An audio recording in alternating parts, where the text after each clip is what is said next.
नमस्कार, मी पंजाब डक. आज आहे 8 जुलै 2026 आणि आजपासूनचा परत एक अंदाज देणार आहे. आज देखील मी म्हटलं होतं ना की महाराष्ट्रामध्ये काही काही ठिकाणी खूप पाऊस पडणार आहे. मुंबई, पुणे, नाशिक, त्याच्यानंतर कोल्हापूर, महाबळेश्वर, नाशिक, तर ह्या पट्ट्यामध्ये सगळीकडे म्हणजे मी म्हटलं होतं ना 100 वर्षात जसा पाऊस पडला नाही तसा मुंबईला पडेल, महाबळेश्वरकडे पडेल, तसा पाऊस पडलेला आहे.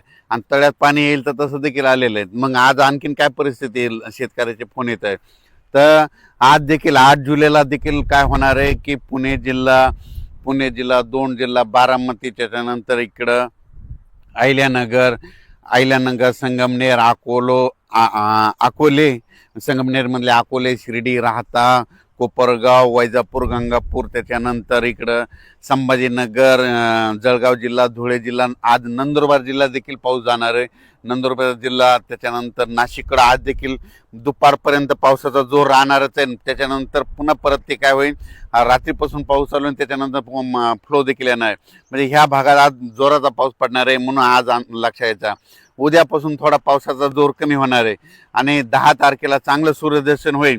पण काय होईल म्हणजे 9, 10, 11 स्थानिक वातावरण तयार होऊन काय होईल, राज्यात ठिकठिकाणी स्थानिक वातावरणाचा पाऊस पडेल. म्हणून हे लक्षात यायचं. 11 तारखेच्या नंतर चांगलं पुणे, नाशिक, मुंबई, त्याच्यानंतर कोल्हापूर, ह्या पट्ट्यामधलं काय होईल, तिकडलं वातावरण एकदम निवळून जाईल, क्लिअर होईल. मग चांगलं सूर्यदर्शन घडण म्हणून हे अंदाज लक्षात यायचा. मुंबईला देखील काय होईल, 11ला चांगलं म्हणजे क्लिअर वातावरण होईल, म्हणजे एकदम असा पाऊस एकदम बंद झालेला दिसा.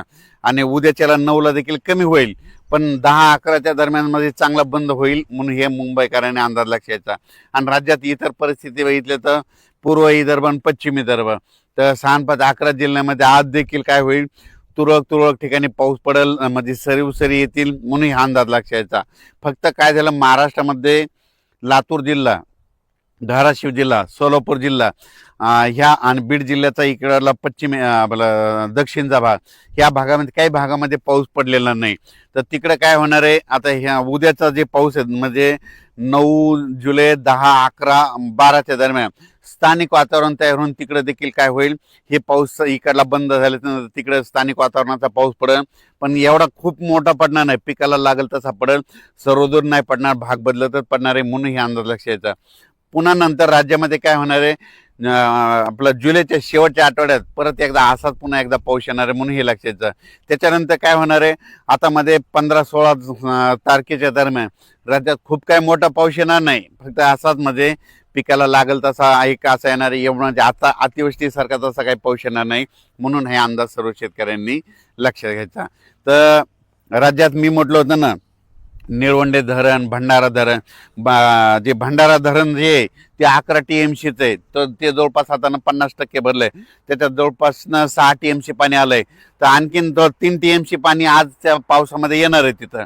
मग आज आल्याच्या नंतर हे भंडारा धरण 75% झाल्याच्या नंतर त्याचं पाणी सोडावंच लागणार आहे. मग त्याचं पाणी निळवंडेला येते.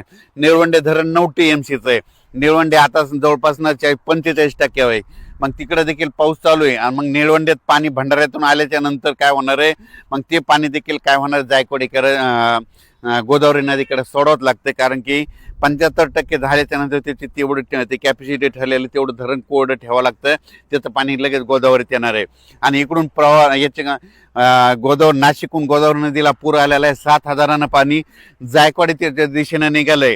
आता ते श्रीरामपूरपर्यंत आलेलं आहे आणि तिथून 100 किलोमीटर आता ते पाणी आहे. तर आज रात्रीच्याला जायकवाडीमध्ये ते पाणी पोहोचत आहे. म्हणून मराठवाड्याचे जे तहान भागवणारे धरण आहे त्याच्यामध्ये पाणी यायला सुरुवात होईल.